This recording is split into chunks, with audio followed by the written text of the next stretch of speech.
Welcome to Zagreb. I'm glad to be in the Croatian capital to start our new season of programs on EU enlargement. Things have moved rapidly since our last visit. Next year in July, Croatia will officially become the 28th member of the European Union. Our correspondent Alix Le Bourdon will bring you a new series of reports. She'll find out how the country is getting ready to join the European family. We'll also talk to Croatia's newly elected Prime Minister. We'll meet the living legends of Croatian music, TEREZA Kesovija. She was once Tito's favourite singer. And Renata Poljak, a young multimedia artist, will show you Zagreb like you've never seen it before. But first, a referendum was held in January. 66% of Croatian voters endorsed EU membership. But what do Croatians expect from the EU? How do they view Brussels? Here is what they told us. For a few years now, the European Union flag's flown over Zagreb Central Square. But in July 2013, Croatians will officially make it their own. More than two-thirds of them voted to join the EU in a January referendum. So we made the flag take a popularity test. When I show you this flag, what's the first thing you think of? Unity and cooperation? Europe, we're returning home. Inequality. We should have joined the European Union a long time ago. We were sad for too long when we were part of ex-Yugoslavia. Super. Poverty. Everyone can see the whole of Europe is suffering. It's going to be better because we'll have more money. It makes me think of transparency in the fight against corruption. We headed to Dubrovnik on the Dalmatian coast, a part of Croatia known to be more sceptical about the benefits of European Union membership. Here the EU flag comes in for harsher treatment. It represents a global hegemony. 3 or 4 states in Europe benefit from it, but the rest are like little mice. Too many stars on the flag. It won't bring us anything. 20 years ago our parents fought for our country and there's no point in joining that union today. In the Dubrovnik district, only 55% of electors voted yes to EU membership. Here residents fear a Croatian economy centred exclusively on tourism, unprotected from market forces, within a crisis-ridden European Union.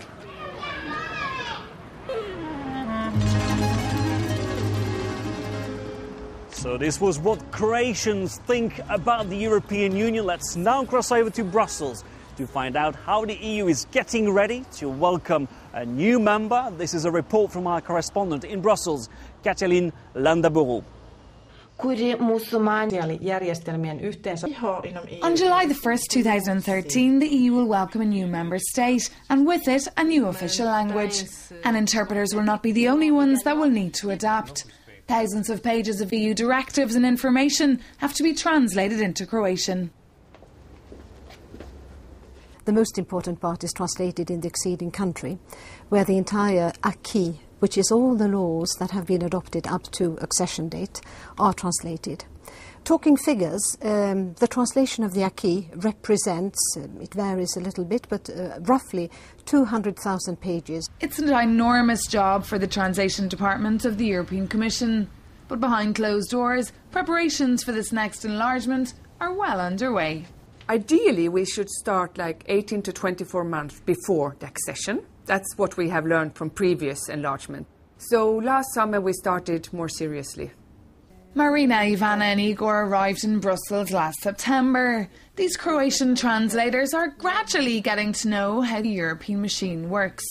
But they're bemused by the clichés they hear about their country. Not so very informed about Croatia. It's a small country. Yeah, okay. And sometimes it happens to me, I say, where are you from? I'm from Croatia. Greece? No, Croatia. Apart from their work at the European Commission, these young translators will also have to help get rid of these stereotypes about their country. The aim? To prove that today Croatia also belongs to this European class. And for more on the story, I'm now joined by the new Prime Minister of Croatia, Sorana Milanovic. Sorana Milanovic, thank you for having us. Your party, the Social Democratic Party of Croatia, won the election in December. Now, at a time where the EU is going through an existential crisis, why is it so important for your country to join the club? If it were 10 years ago, it would have been a sea change. Now all we are praying for is a calm sea and a calm high seas. We shall see. It's our natural environment. We think both Croatia and the EU will benefit from our membership. Of course, it will not create a sea change for Europe itself, or herself, because we are small, I should not dare to say minuscule country. We think we can contribute, but we have to specialize. The crisis is existential, but then again, every day, human being goes through the existential crisis. We learn. Croatians voted in a referendum in January. They said yes to the EU, 66%, but turnout was very low at 44%. Why this lack of interest? The answer to the question of a low turnout probably lies in the very long process. The process of negotiations took more than 6 years. The overall process of the adhesion to the European Union took practically 2 decades. So the people were, well, there was a sort of fatigue among the people. According to the IMF, Croatia could plunge back into recession this year. I guess that money from the EU will be very welcome. You're entitled to up to 3.5 billion euros of structural funds between 2013 and 2015. Where do you want to spend them? Regional development, rural development, and first and foremost infrastructure, railroads, connecting our biggest and the best positioned port of Rijeka to the Central Europe. It will take altogether billions of euro. In Croatia, it's a big money, it speaks volumes for us. But you mentioned the word entitled. So as long as Croatia is relying solely on the international and other entitlements, it will not bode well for us. The growth forecast for the current year, 2012, is actually negative for my country. So we have to reverse that.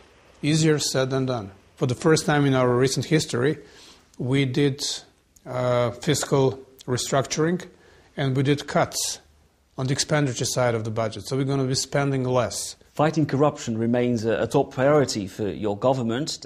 Former Prime Minister Ivo Sanader is currently being tried for bribery. This is, of course, a major development in your fight against corruption.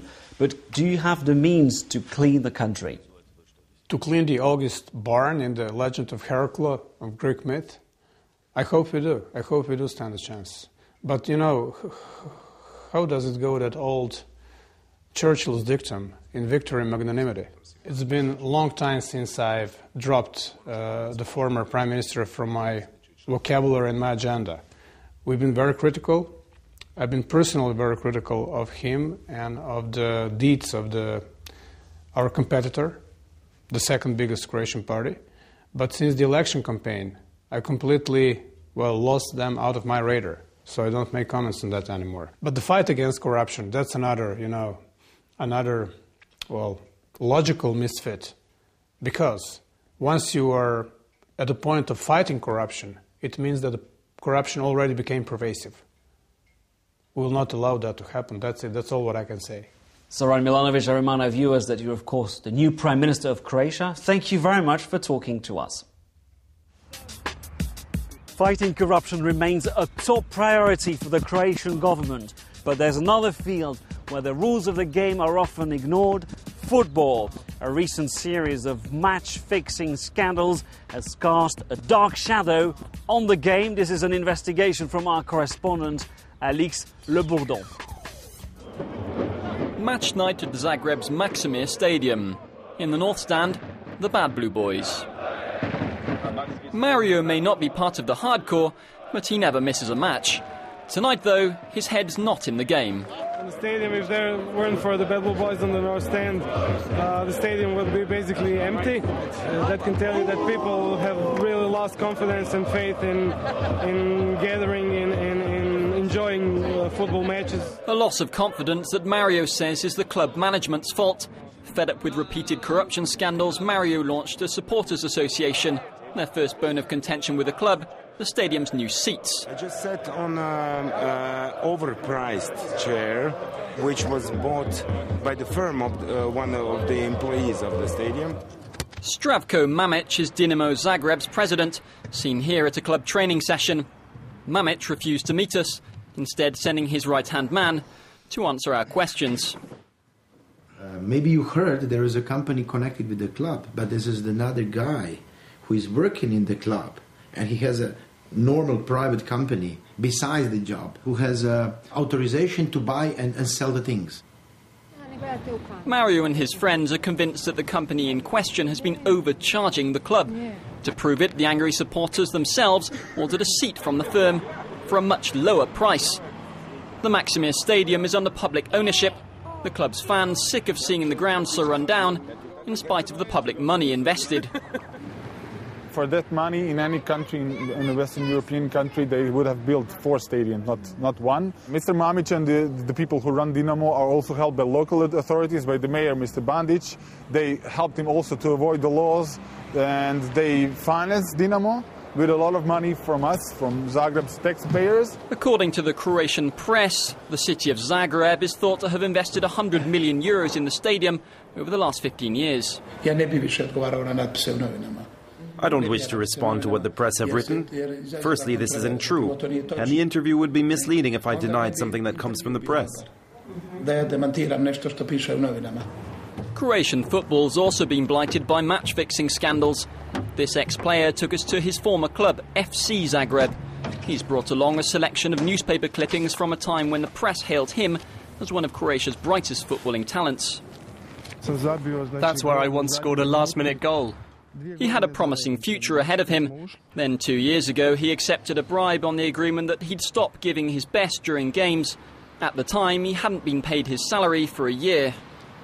You go to the club, you beg them to pay you. You tell them that the state is pressuring you to pay your taxes, but the club keeps delaying and you never get paid. The International Federation of Professional Footballers last month published a damning report about players' working conditions in Eastern Europe. Non-payment, bullying and harassment, violence, all prevalent in the Croatian game. We are among the rare examples in the world where players have a tax status that means they have to pay welfare contributions themselves.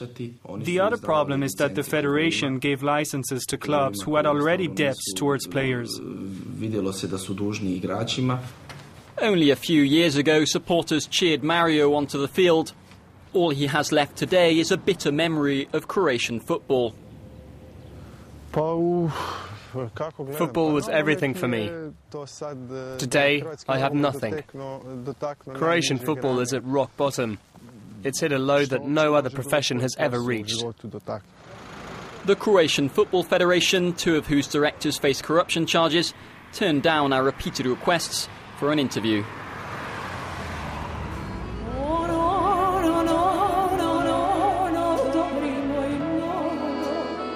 This is the Lisinski Concert Hall on the outskirts of Zagreb, and I want to introduce you to the star of Croatian music, Madame TEREZA Kesovija. Hello, Teresa. It's a pleasure to have you in our show. This stage is very important for you because this is where you celebrated the 50th anniversary of your career. I sang several times in this concert hall.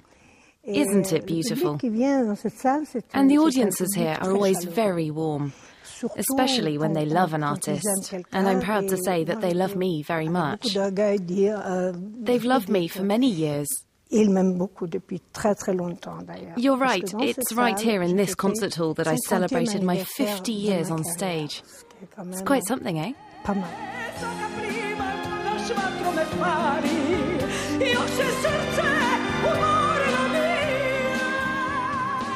In the 70s, one of your biggest fans was Tito, the leader of Yugoslavia. Tito was a very, very strong character.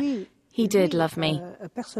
After his death, they found a lot of my records at his home. And I'm proud to keep a picture of him holding my hand. On it, he's looking at me, he's sitting, I'm standing and singing next to him. He really was a very, very strong character.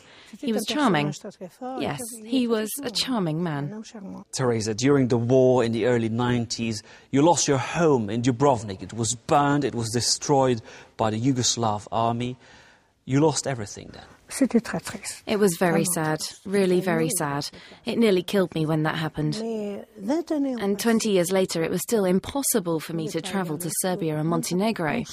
It was unthinkable to visit the countries of those who ruined me, who ruined all my memories. But the government of Montenegro kept on insisting. They wanted me to perform in their country. So finally, I said, okay. But the first city I visited was Belgrade. When I got on stage, 3,500 people suddenly stood up. The standing ovation lasted. It's still very emotional for me. It lasted for minutes. They were standing, applauding me. I was in tears. And they were also in tears. I'm very glad I went there. I'm very, very proud I did it.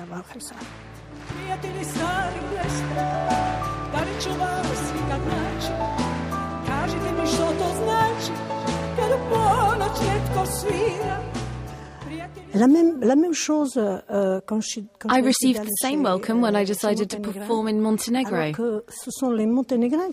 Even though it was Montenegrin troops who entered my home, it was they who destroyed it. And before we leave, I want to ask you to sing us your favourite song. You're from Dalmatia, from the coast. Okay. It will be a Dalmatian song. Ježne strune mandoline, još vas čujem kroz giardine, moja radost vi ste bile, nježne strune mandoline, nježne strune mandoline. Mandolin song. Thank you very much, TEREZA KESOVIJA. It was a pleasure to meet you. Thank you for watching the first part of Europe District. We'll return after a news break in about 10 minutes, so please stay with us.